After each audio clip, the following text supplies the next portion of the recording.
It's a wild through a goal, slots it beyond Rotherham, and the Millers are in front in the South Yorkshire derby. And for the first time in 42 years, Rotherham United win at Bramall Lane. On the edge of the box for Doffin, he can hit them, and he does. The Doffin has scored an absolute screamer for Rotherham United. Rotherham United have secured their championship status for next season. Do me a favour, drop me off in Rotherham. Hello, everybody. Welcome back to New York Talk. This is the Rotherham United podcast. Thank you all for being with us on a weekend where it didn't involve us. Fourth round weekends, as always, you'd expect. Rotherham United didn't play. So we will have a chat about maybe some non-transfer news. But this is essentially, as we've put out last week, mailbag episode. So what we've asked you to do is send us some questions, and we've got a fair few questions to go through. Some serious, some less serious. And we'll go from there. Mick and Danny don't really know any of these questions, which is going to be fun. No, and I'm terrified. We're going to get a little background on some of them. But that's all it's been, is some background. So it could be fun. Mick, how are you doing? I'm all good, mate. All good, thank you. You? Yeah, I'm good. Very, very good. Thank you very much. Danny, how's it doing, mate? Not going to lie, lads, I'm absolutely knackered today. It was a hellish shift at work yesterday, but we got through it. We managed. Didn't wake up until 4 o'clock today, I might add. But we're all right, and we keep going. Absolutely. Steve Grundy, YouTubers, Martin Hall, and Dave Carroll. Gav Grundy's with us. There's Sarah Ogden. Chris Page says, hi, has the mailbag got any new contracts to sign? Has the mailbag got any contract? Not yet. Cheryl Stone said that Ipswich wish they'd played us. Did they got an easier game? No doubt about that. Maidstone proving that teams, can get through past the third round. There is life beyond the third round. Maybe we'll take a light thing out of their page out of their book. Let's start with the non-transfer news, Mick. Let's just get this out of the way. We are 28th of January as we sit here. Zero signings, minimal transfer rumours. The one that was a rumour, Cam Lang, is probably going to Portsmouth. How are you feeling? It's the same as we were last week. If we get somebody in this week, we do. If we don't, we don't.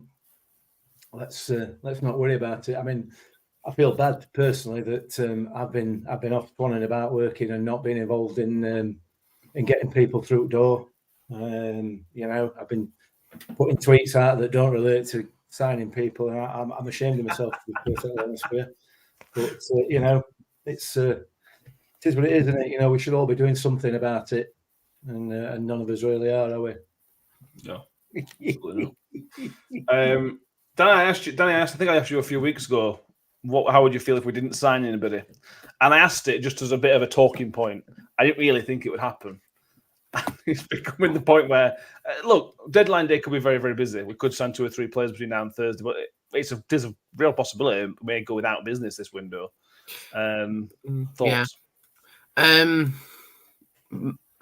I'm sort of going to echo what I said earlier. Like, obviously, it's disappointing that we've not signed anybody as it stands on the 28th, just because everybody else seems to be signing people and it's an exciting time of year, and I think there's almost an expectation from fans to sign someone in a window, regardless of how you're doing during the current way football is. But to spread it out in other terms, yeah, we need centre-backs, but we've got 2 coming back shortly. Yeah, we need wingers, and I think that's the main sticking point as to why I'd be all right, but slightly leaning on disappointed if we didn't sign anybody, because we need wider players. But crucially, is it 4 days left? Call it 3 because we're in the evening today.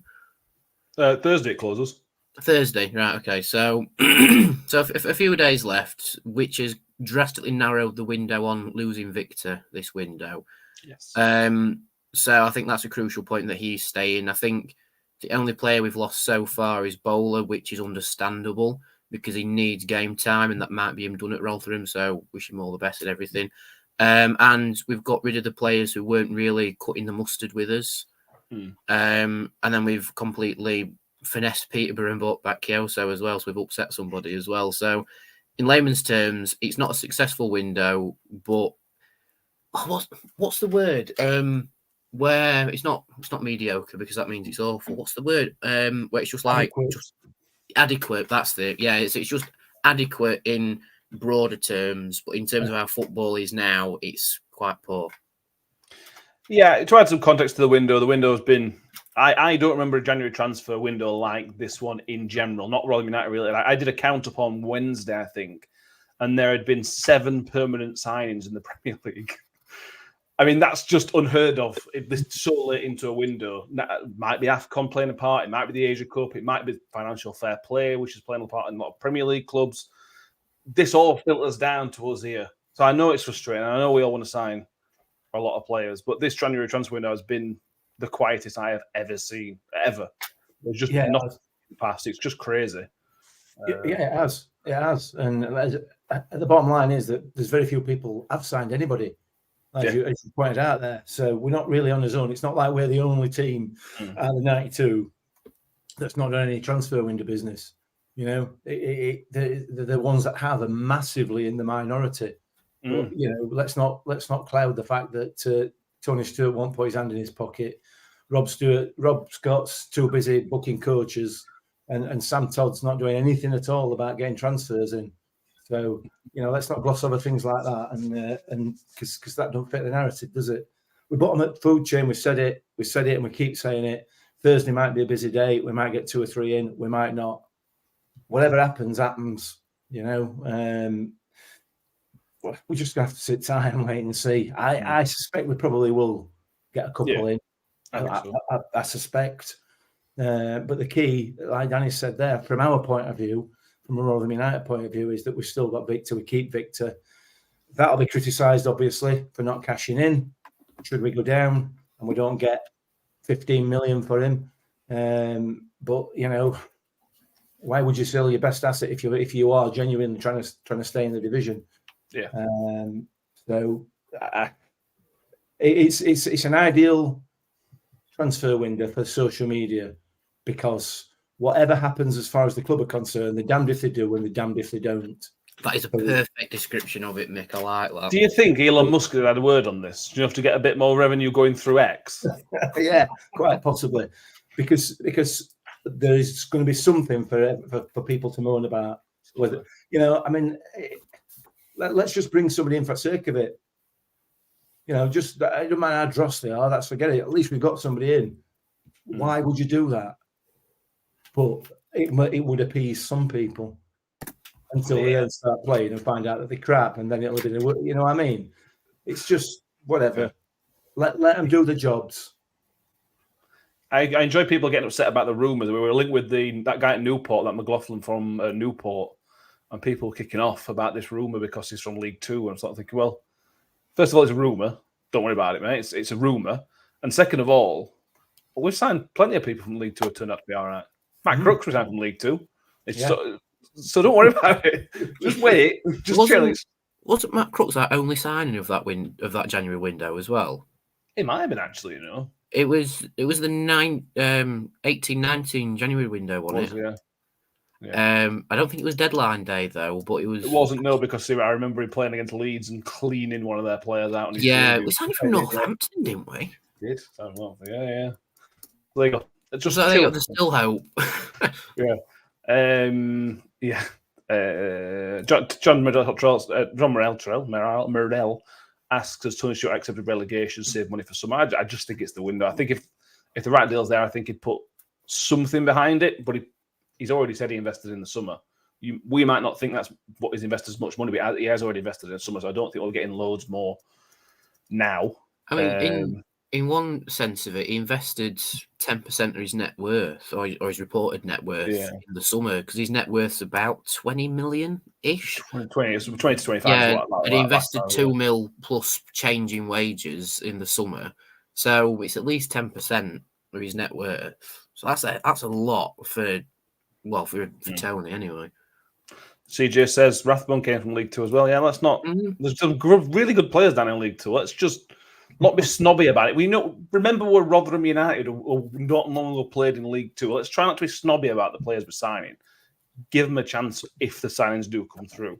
League Two might play into one of the questions we're going to have a look at later as well for me anyway. Maybe. Danny's done some homework. Where do you see yourself in 5 years? Premier League, that's where we'll be in 5 years. Right, let's do the mailbag. We may come back to some other Rotherham stuff later. Well, it's all Rotherham stuff, but we'll do the mailbag first. So I've got some questions, Mick. This is the easiest way I can do it. Questions for Mick and me, or is it just... I'll be honest, most of these are for Mick, but I'm bringing both of these into this time. Right, okay. I'm not surprised. So I've got 11 questions written down, Mick. So if you just pick a number 1 to 11, and I'll just delete them as we go through the night, and then see how many we get through. Number 1 to 11, Mick. 11. 11. Oh, my lucky number. Harry Ashfield. This might be a quick one. He says, which beer makes Mick more likely to have mood swings before a rant, and does it vary? Very good. Beer's got nothing to do with my mood swings. Okay. They don't swing. My mood doesn't swing in the same place all the time. Miserable.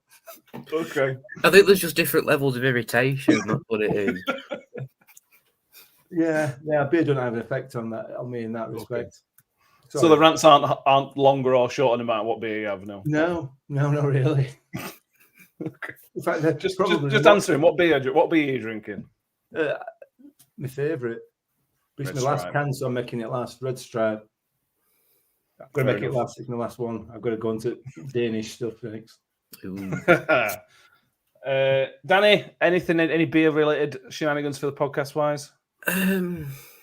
You vary, or you have whiskey and beer and all sorts. So yeah, after you stop drinking Carling, because John will get any crap. Yeah, John's irritation got best of me, so I've just stopped Carling altogether now.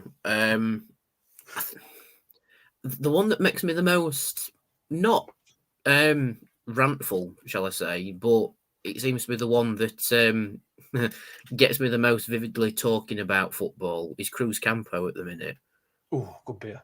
After 4 or 5 pints worth of that, I'll start telling you how Rotherham can actually get to the Premier League and just be fluid in a different language whilst talking it that I can't say online.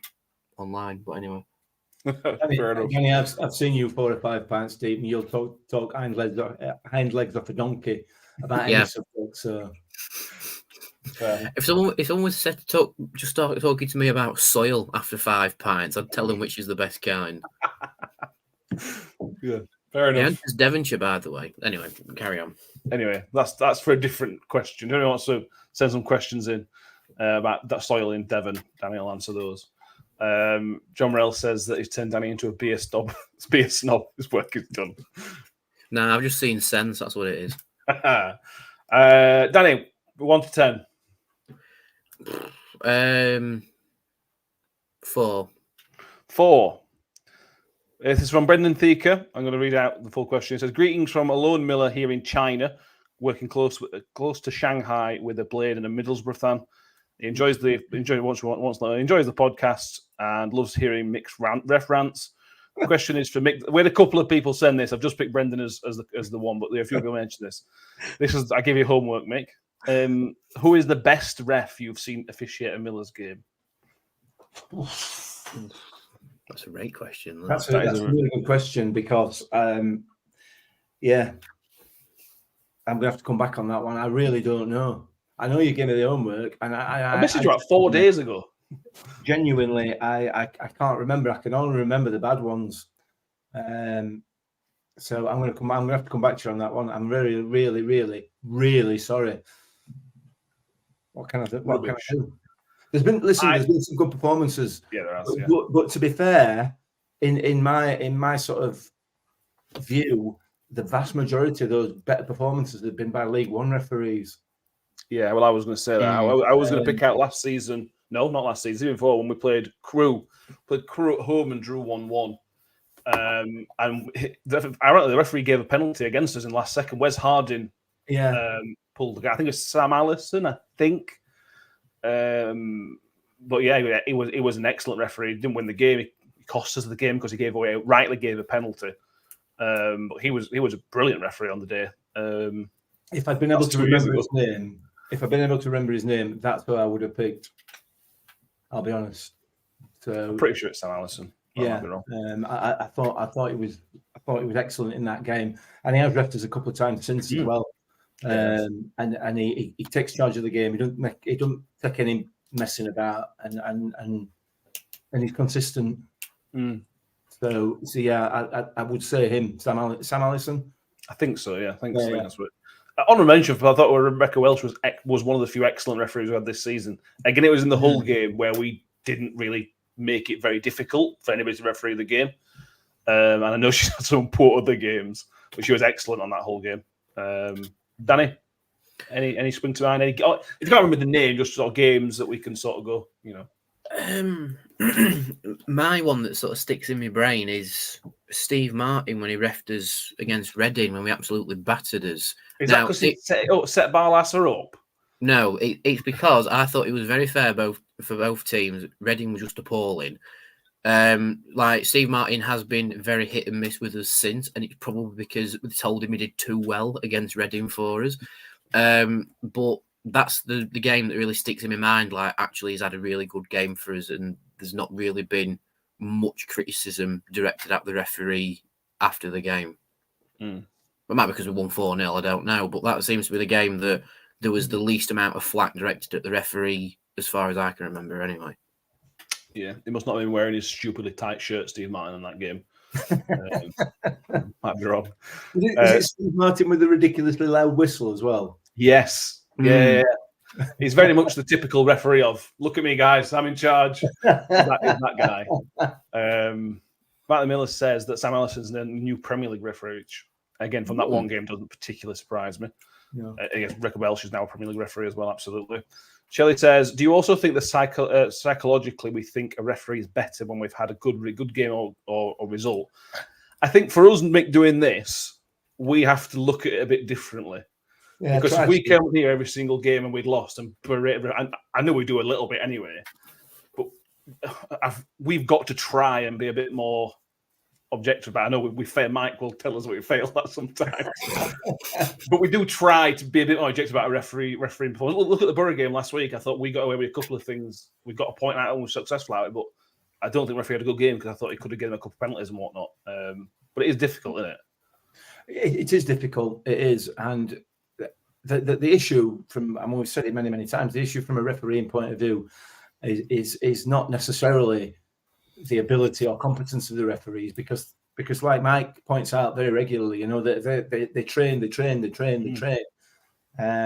it's the tools that they've got to work with that make their job so much more difficult, and as a consequence put them in the firing line.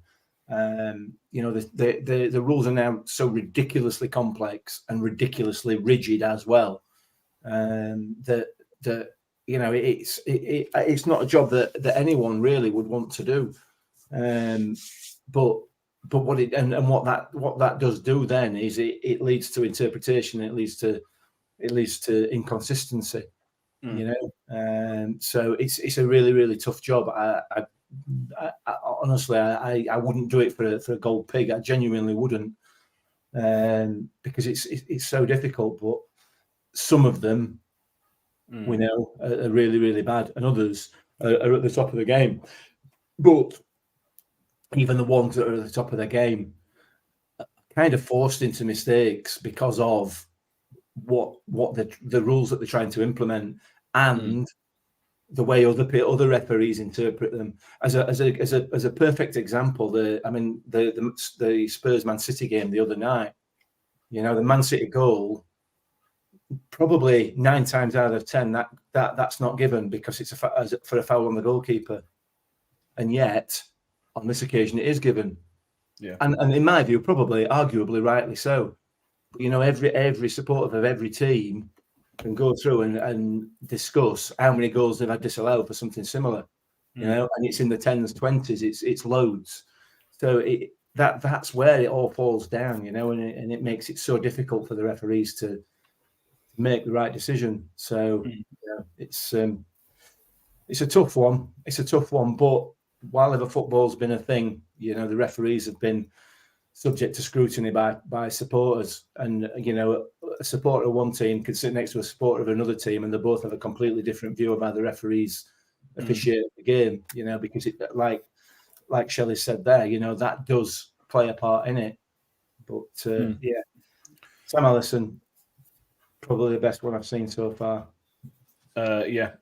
Also, referee job not helped by clowns at Port Vale chasing the referee around the pitch, which is a worrying state of affairs. We've had more of that at West Brom as well today, haven't we? Thankfully not the referee. This is not with the referee, but different behaviour. Yes. Yeah, that was not good. Danny, I'll bring this one to you because it's funny, this, isn't it? Shelley says, to counter the question, what is the worst refereeing performance? While you think of that, I am going to let Scott Kent go in and say the referee in the playoff final against Leyton Orient was excellent. He was David Coates, and I think he is also a Premier League referee. He was one that sprung to mind as well as a very good referee. And that's 10 years ago now, bloody hell. But yeah, I do remember the referee having a decent game. Yes, Danny, because we can all talk about incidents, can't we? We can all talk about, Victor getting elbowed in the face and Keith Stroud having not giving a penalty at Sheffield United. It's difficult to think of a one-off bad performance, to be honest with you. I thought Keith Stroud against Middlesbrough was a particularly bad performance. Oh no, I've got one that's far worse. Lee Doherty against Burnley. I'm still bitter about that game. I have never been so angry at the end of a football game other than that one, and it's purely down to how poor he was as a referee. And that will always that's burned into my brain, that performance, and I will never forget it until the day that I die. So yeah, I didn't even have to think about that. As soon as I saw that question pop up from Shelley in the comments, ping straight away. Lee Doherty against Burnley. Look, I'm getting wound up just thinking about it. Mick, I'm going to need some of that red stripe in a minute. But yeah, that's my answer and will always be my answer.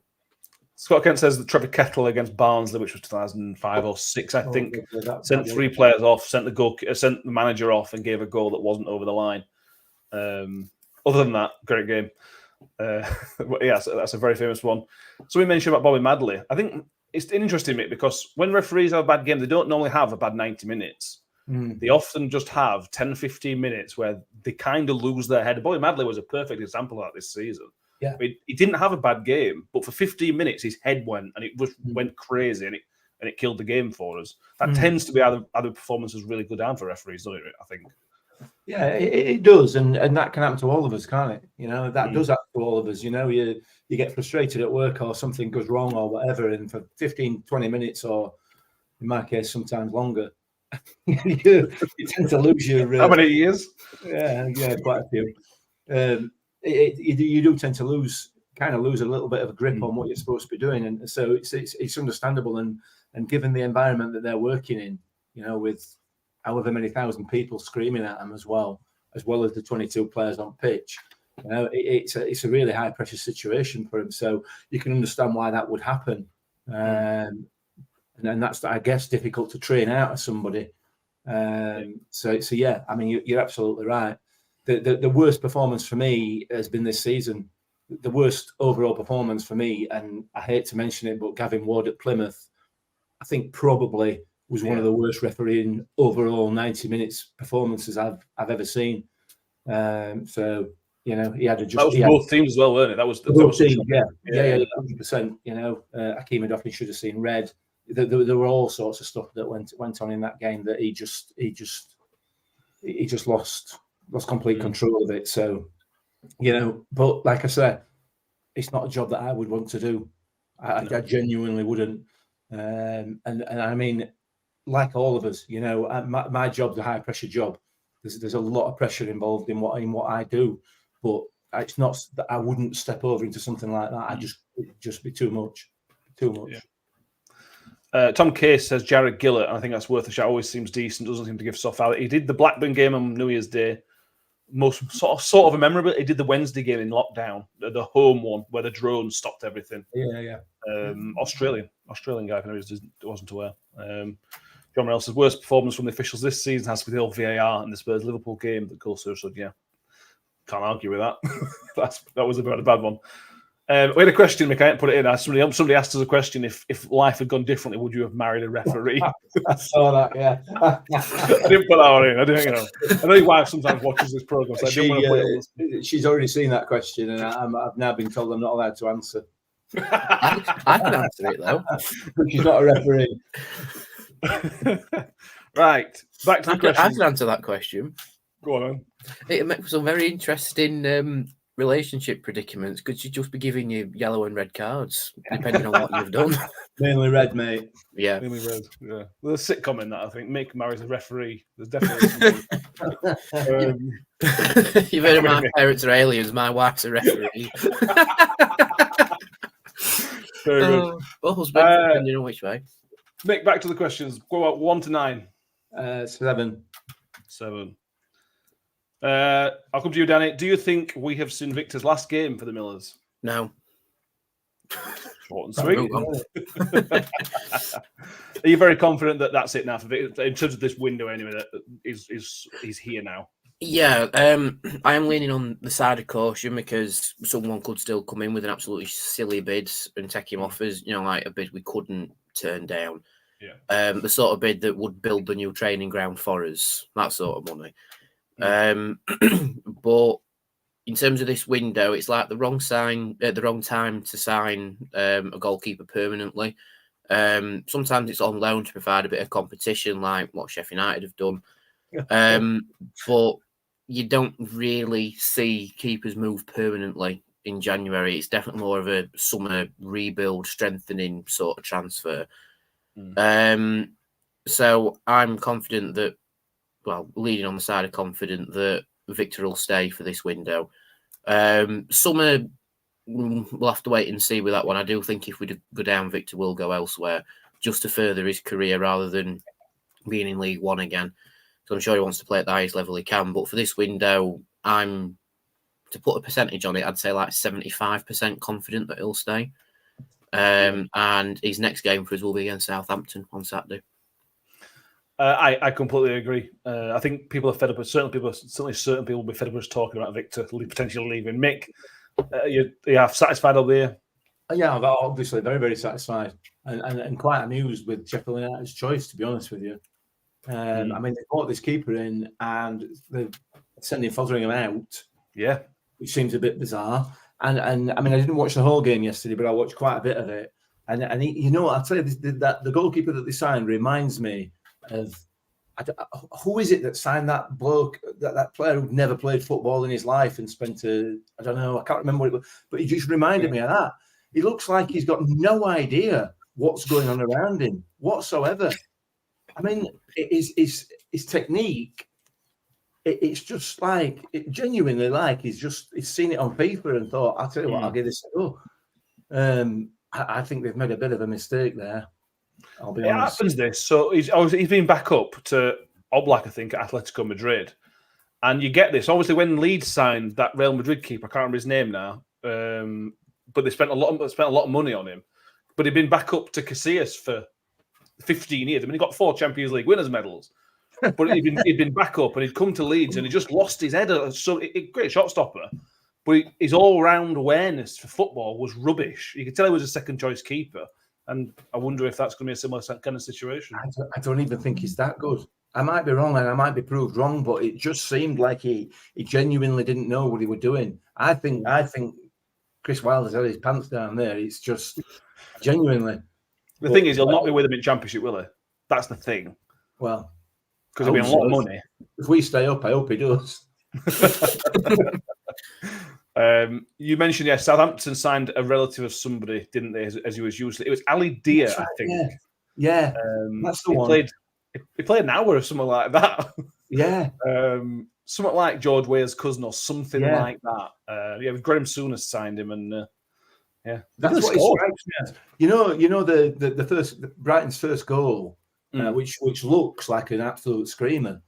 But the goalkeeper had got so much time to see it, and his positioning and the way he held his body and everything else as that ball was struck was just like, it was genuinely like an under-12s keeper. We've seen it. Somebody, you can win goal. Let's have a look at you, see how good you are, and they just stand there crouched, waiting for ball as it flies past their head. It was bizarre. But anyway, it should be fun to see if we're dead and buried by end of February, which is highly likely. At least we might have a bit of amusement with United's choice of keepers. True, fair. Danny, we have 8 left. Question 1 to 8. 7. 7 again. This one isn't a question, and I don't know if it's possible. Aaron wants a picture of Mick with hair. Oh,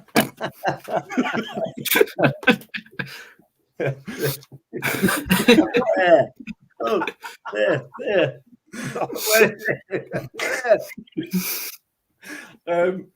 Mick, if you've got 5 minutes to go and find a picture to show us, you can. You're obviously not now, Mick, but have you got a picture we can share on social media? I haven't. What if I've got some pictures of you with hair? Have you? Yeah. Oh, dear. Really? Okay. Yeah. I'll leave that up to you. If anybody watching, that'll be on X tomorrow, on Monday morning. I'll find them out. I'll go them somewhere. There you go, Aaron. We'll get you one. That's one wish fulfilled. Mick, 1 to 7. 3. This is the one you had homework for. Alfie Knott. Thank you, Alfie, for the question. If all of our players went into the Hunger Games, which player would come out on top? Oh, God. That's a great question. Mick hadn't not. I haven't watched Hunger Games, but I understand it. Mick hadn't watched Hunger Games. I don't think was aware of it, so I have sent you a Wikipedia of that. No, you see, I've got an extension of that question. Is it just the Hunger Games in the current squad, or is it like where all the champions come together for the big Hunger Games? So it's like the best players that we've had. So the way I read it was, we would have to essentially select a champion to go from our squad to fight the rest. It's easy, isn't it? That's right. Okay. It's dead easy. Sam Clucas is doing it every day a week, isn't it? Yeah, that's fair comment, actually. It's not a difficult choice, is it? It doesn't strike. It strikes me as a guy who'll be happy to get involved. It doesn't strike me as a guy who's going to win many. No offense to Sergio. Although with the Hunger Games, if we're sending players from our squad to compete in like a championship Hunger Games, we have to send 2 tributes, don't we? So we have to send 2. Okay. But if we're picking the winner of the Rotherham United Hunger Games, then I agree with Mick. It will be Sam Clucas. Okay, so you're telling me that Sam Clucas beats Sean Morrison and shall I say Hakeem Dobson? I would say they've got. You're telling me Lee Peltier would be the sneakiest one around. This is the thing. Sam Clucas strikes me as that sort of bloke where he can be really pleasant with you. And really pleasant with you on the football pitch and just beat you with his own ability. But as we saw when it flared up, he's got that very angry side to him. So I reckon if he was to get into that angry side, which you do when it's life or death, like the Hunger Games, he would knock everybody out the park. Morrison would go strength route, I think, but he'd probably get his own little gaggles. I've researched this, can you tell? Morrison would sort of get his own little like gaggle of tributes together, and he would lead them to it, and then probably just get rid of them, so he'd win anyway. But Sam Clucas strikes me as the guy that would just channel the angry side and just get rid of everybody else, personally, anyway. Okay. Scott Kent.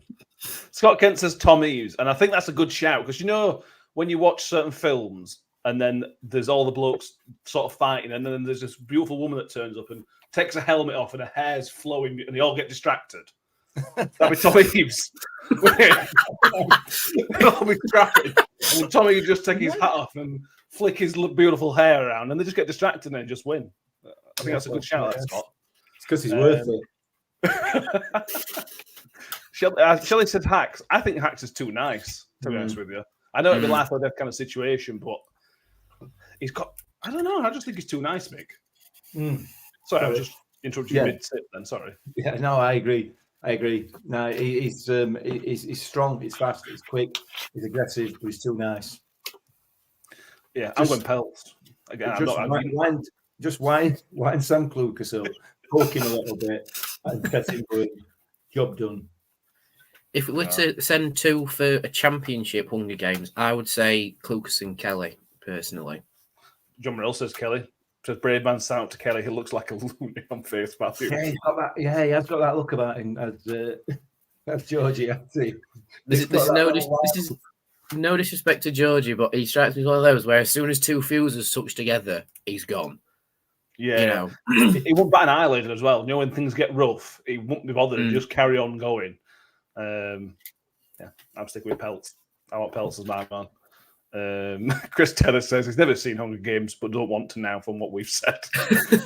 It made me read up on this, and it sounds like the worst concept for a television program that I have ever heard in all my life. It's not even that, it's a film. Yeah, it's a book and a film series. I mean, the word that sprang to mind when I read it was sick, and it's still it just is sick.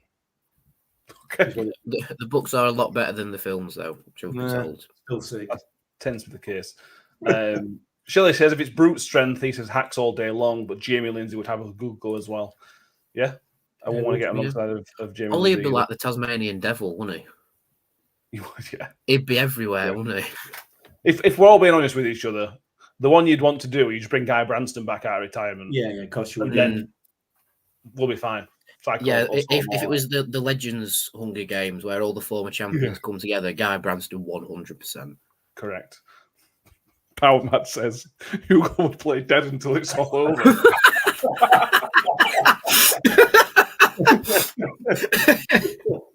Very good. No. IFC 19 Tony Stewart, the one running it all. We're going to get that. Oh really my God! Now that you've said that, I can picture it. You know, Tony Stewart is President Snow. Oh dear. This is going down a bit of a rabbit hole. This. Yeah, I'm not surprised. Shelley says Kelly will be good for his intelligence. Could plot his way out. He's got the brains and the brawn, and I think Georgie. I think that's fair. Right, moving on. Danny, 1 to 6. I'll go for 1. Oh, John will be very happy you've picked number 1. No. This was one of John's questions, right? So this is a question for Mick, but it goes for all of us. So, Mick, would you rather fight a Nikola Zigic-sized Barry Bannon or 10 normal-sized Barry Bannons in a fight? I've thought about this. Yeah. And I've looked very closely at who's in the comments as well, so I can't answer it now. I'm not an idiot. Either way, whichever situation, you'd be fighting somebody who's ginger. Sorry, Sarah. I know you're in the comments. So I'm not an idiot. I'd be running away either way. I went, okay.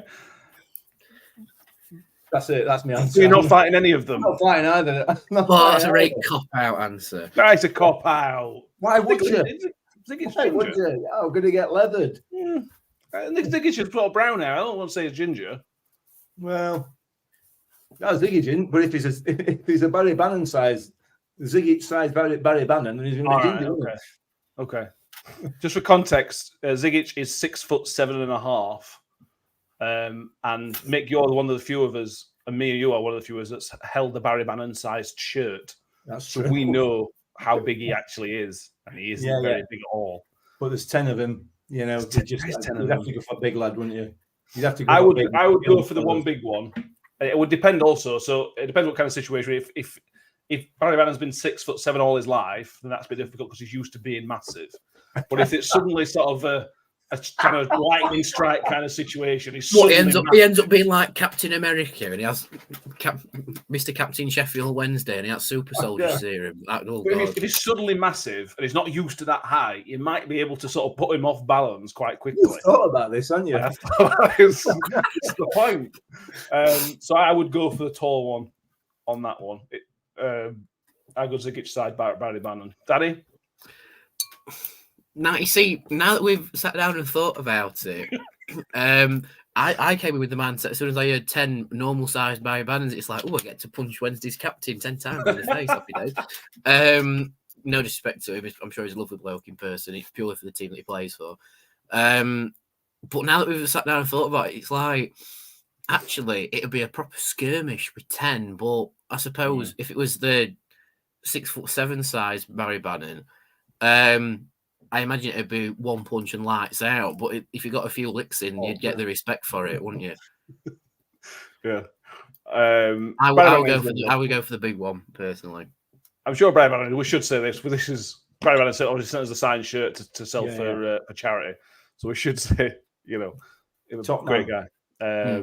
But John Morell says, a 6'7", small man syndrome villain in a big body. I'm running away. Factor in a dark alley, and it'd be like Roadrunner, just a cloud of smoke behind you, and you've gone. Oh dear. But yeah, I'd take the big lads. Martin Holland says these are some weird questions. Yeah, they're very weird questions. This is what losing in the third round of the FA Cup does to us. We've got to take on that stuff. To continue, Sarah Ogden says, Mick, you know to never take on a ginger, especially with our fiery personality. That's why I apologise first, Sarah.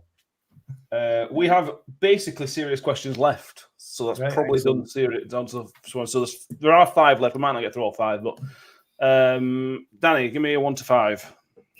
We'll go 5 this time. 5. So Adam Harton says, should Rotherham have a policy of being more receptive of selling their players when their value is at highest, so it can be reinvested in the squad rather than wait till last years of their contract or let them walk on a free, i.e. Wiles, Barlasser, Melissa Agbeno on a free? This feeds into the sort of the Victor question: is should you be pushing for the sale because that's best for the club financially, but you're then hurting yourself on the pitch, aren't you? It's a difficult. The club's obviously found it difficult because we haven't got it right yet. I think it's a hard game to get right with that. To be fair, I think 2 clubs that stick in my mind that have got it right recently is Brentford and Luton. They seem to have got it right, but that's 2 out of 92 teams. I think we are getting better at it, like i.e. Wales, for example, and Barlasser. But I think we still err on the side of caution with players like Victor, who are game changers, where we sort of hang on for them to be more beneficial throughout the season for us.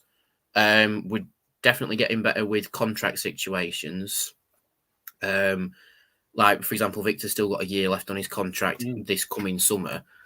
So we can still force a fairly okay sum out of somebody for him if we do decide to sell, which I think we will. But we almost seem to be juggling it now, and I think it's never good to juggle it too much because eventually you will drop whatever you're juggling.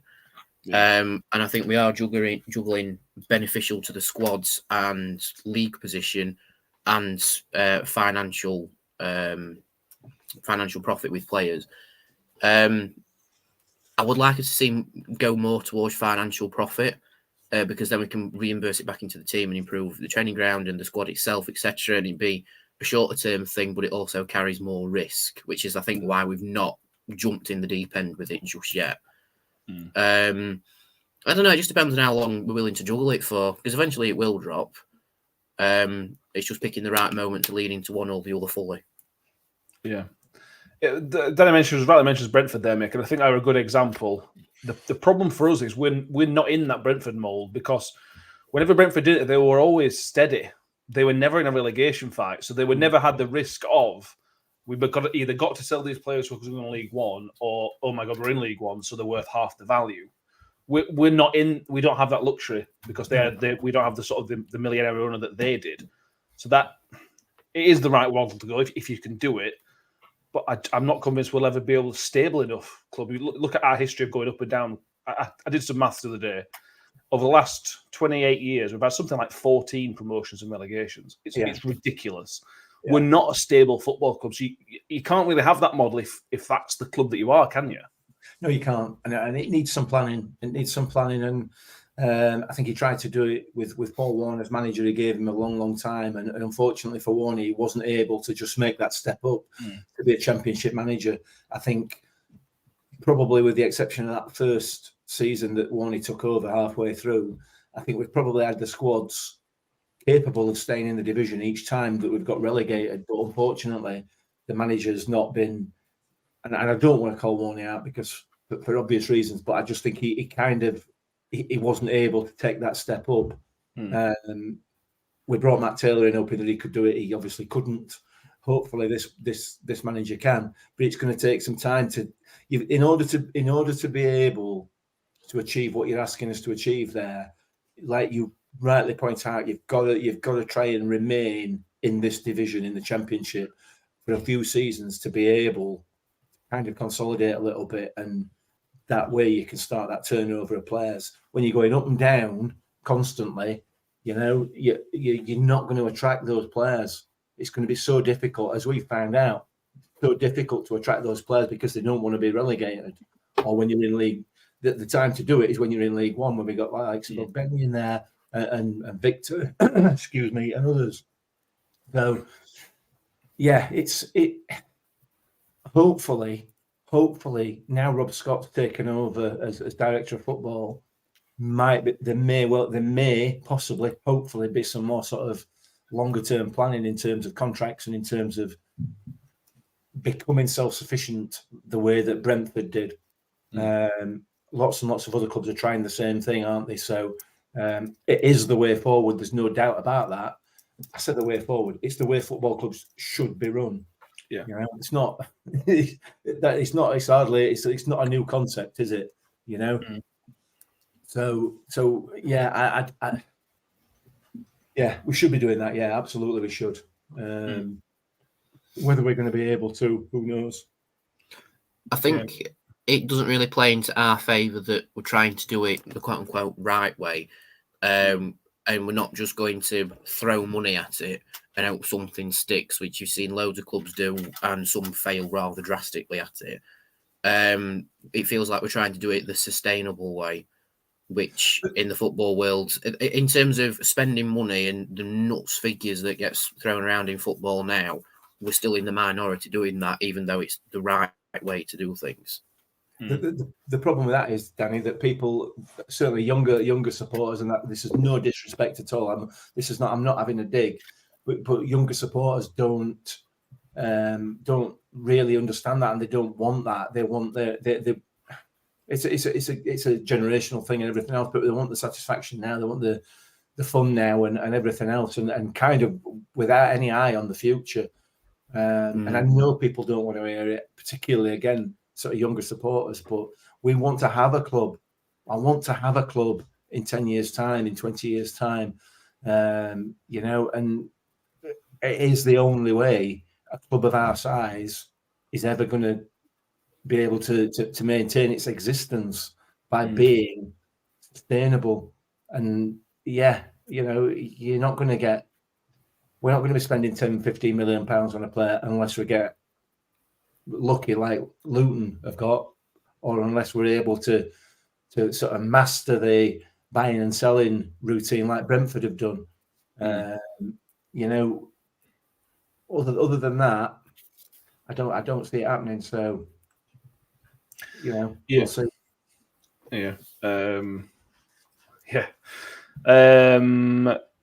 Chris Page, right at the minute, what's more important, keeping players and or a long-term plan of new training facilities? Yeah, that's a good question. Both ways. Well, exactly, of course you can. Yeah, absolutely. John Morrell says, you could be sold to some mega rich people. Yeah, but we all know how that turns out, don't we? Unless you're talking about Man City, who chances are at some stage in the future will be back into League One or League Two. I don't think there's any doubt about that. It's not sustainable, because the mega rich people want to return on their investment. Everybody talks about Tony Stewart investing. Investing means you're going to get a return on it. So they talk about him investing in the club, in the playing side, in the training ground, but don't want him to take anything out of it. Then they criticise him if he takes any dividend or anything else out of the club. Well, what you're saying is you want him to spend his money, but not get anything back out of it. That's what people are asking for. Not just Rotherham United supporters, across the board. Those are not investors. Those are sugar daddies, or whatever you want to call it. Who just give you the money. And that's not the way the world works, is it? No, not normally. No. Shelley says, anybody who went to Don Valley will know how bad it was at one point. Yeah, it's always important to remember that. I never got the chance to go to Don Valley, but I've seen the pictures of Lucky how boy. it used to look. And the fact that it's now not there anymore and it's owned by Chef Allen as its own sports facility sort of says what happened with the way the direction that Don Valley took. Yeah. Matt Ellis has wondering how much of a sellable asset Rotherham United is. That's the problem, isn't it? You never know. Yeah. Here's a question. If you had to put a number on it, just a shot in the dark number for the football club, which is the entity itself, the squad, the stadium, and the whole little backup entity of staff that it is, what number would you actually put on it? The rumor was a couple of years ago that there was an American business that had tentatively agreed a deal, not agreed, but put forward a bid of around 15 million. Is the rumor I heard. Now I don't know. We were a League One club, I think, at the time. I'd just come out of League One. Was that for the whole club or like a minority stake in it though? Couldn't tell you. Couldn't say. All I've heard is the figure, which might be well off, to be honest with you. That's just a figure I'd heard. All I'd say is whatever Huddersfield got bought out for last year by this Yang, it'll be the same as whatever that was. Because Huddersfield, although they were in Premier League recently, but they're not a bigger club than we are. They've got a similar sized fan base. They've got obviously a lot of history from 100 years ago, whatever, but they're not massively historical and things like that. Whatever Huddersfield went for is what we're probably valued at, I would imagine. I don't know whether their training ground and stuff might be different. That's what plays into it as well. Obviously, you got the background stuff, which we don't know about. John Morrell Blues went for 25 million, and the stadium was falling down. Yeah, but that's not a like for like, is it? I mean, Birmingham are the named club from second city in this country. You know, Birmingham, and I'm not blowing smoke up John's backside. Birmingham are a massive football club. You know, we're not. So so there is a massive difference. I accept that they were in dire straits financially, because like many other clubs that gambled on trying to get into the Premier League and failed. So they were in dire straits, and the stadium had not been done any work, done anything else. But ultimately, they're a huge club, so it is slightly different. Right, a few more questions. Mick, 1 to 4. 3. Tom, guy called Tom Air. I don't know who he is. Never heard of him. This is the one that you had to do another bit of homework for, which might be difficult because I'm sure Mick hasn't. Tom wants 3 names who you'd want to sign for next season. To be kind, I will accept types of players. So if you want, I don't know, a Michael Smith type player, for example, I will accept that. Danny, is this something you've done proper research into? A little bit, yeah. I'm just sort of looking at the sort of players that we could realistically sign if we were to go down into League One next season. Because even though I think being in a relegation fight now, it has far less pull than people think it does. Like, it's one thing to be in the Championship, but it's a completely different kettle of fish if you're in a relegation fight in the Championship, because no one really wants to come to you. Basically, the only people really that want to come to Rotherham as it stands right now is potentially top-end League Two players who wouldn't mind the Championship relegation and would get League One next season anyway. And that's probably players who are in and around the top 6 in League Two. Because League One wouldn't really want to do it because they'd be back in the same league next year. And we're not really that much of an attraction for younger Premier League players, A, because nothing's moving with them at the minute. And also, they don't really want a relegation on the CV this early on either. So it's a very tight spot. So basing on the summer, I've sort of looked at a few different players. I would say Evans at Newport. He's had a lot of. I think he's had the most goal involvements in the top 4 this season. Wow! I think he scored today, didn't he? Scored and he scored today as well. But also looking into League One, purely based on player stats, potentially. And this is just to annoy Peterborough fans. Harrison Burrows, potentially, is the second leading assister in League One this season.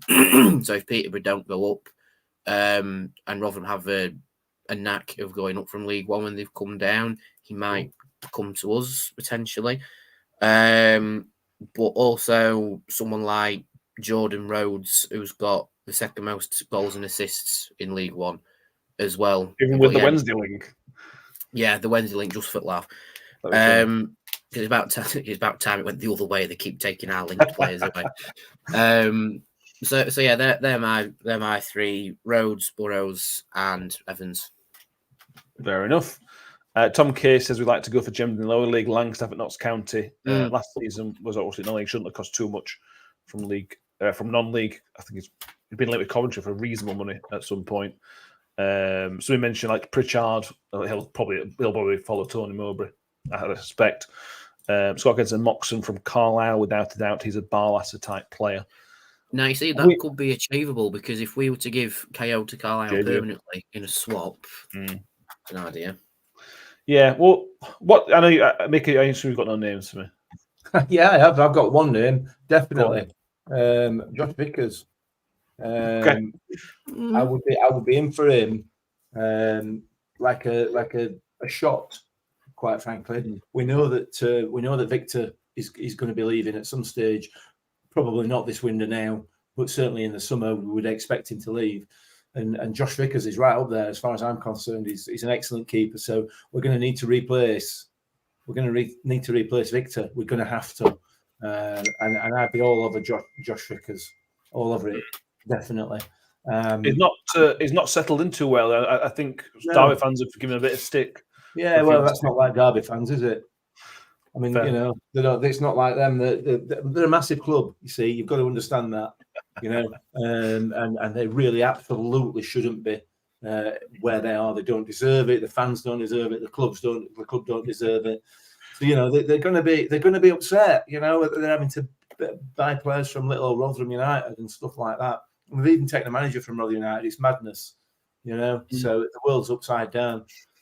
So anyway, yeah, I'd have Josh Vickers back in a heartbeat, absolutely 100%. And then, as we said earlier, let's have a look where we can find somebody. You know, your Adam Alfondra type player, your poacher, your goal scorer, which everybody's after. I accept.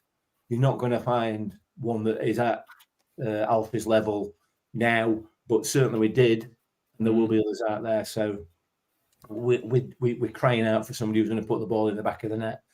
George has unfortunately not had the opportunity. He is a natural goal scorer. We've said it before. But unfortunately, the rest of his game is not arguably up to scratch at this level. So, and then somebody out wide, we're desperate to get. We're desperate to get that ball in the box. So, you know, I felt that Fred would have been a very good replacement for Chio. Turned out that it would appear that there was some sort of issue with him wanting to play for us or attitude or whatever it was, but he kind of drifted in and out of games, mainly out, unfortunately.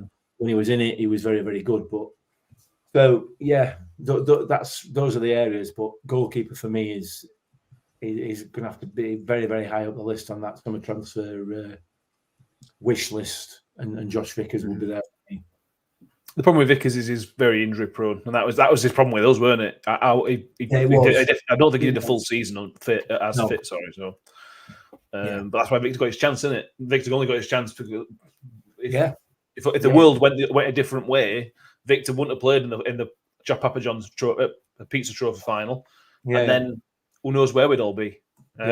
We'd still be able. Yeah, you know what I mean. You get it. I think we've run out of time for more. We've got a couple more questions, but we think we've run out of time. We've done an hour. I'm amazed we've done an hour, to be honest with you. Depends on what the questions are. Yeah, there's questions about people who we'd keep at the end of the season. We'd need to go through that properly a little bit. We've got another international break coming up. If you've enjoyed the mailbag episode, let us know. If you thought it's been an absolute car crash, let us know. If you've enjoyed it, let us know. We'll do another one in a month's time. Well, I'm not going to do it every week, obviously. But if you think it's been all right, let us know. Either way, and we can go from there. Mick, have you enjoyed the mailbag episode? Yeah, it's been good. It's been good. I keep looking. I'm Chiefs are playing Ravens, and I'm desperate to go and watch it because you know, Chiefs who knocked out Bills last week. Sorry, John. Are looking at. Hopefully, they're going to get through to Super Bowl with a bit of luck. So I'm keen and eager to go and watch it. Ben keeps texting me. Does he really? Yeah. Oh, good lad, Ben. We will be back on Thursday. Thursday's deadline day, so Yellow we're going to do an episode Thursday. So how Thursday's going to work is we'll do a normal preview of the Southampton game, which will be and at 819, we'll do the standard preview. We'll talk about what to expect, blah, blah, blah, blah. And then we will stay on until either we get a confirmation that the transfer deadline day is a bust or until we get some signings, which could be, you know, you never know. So, yeah, that's the plan for deadline day. We also 3 plus Tom. Tom's joining as well for deadline day. Tom's making his deadline day debut. I've told him to purchase a yellow tie from Amazon. So, Tom, do not let us down. Hey, this is good. I'm going to Meadowhall tomorrow. I can actually get a yellow tie now. Yellow tie. Mick, you haven't got a yellow tie, have you? No.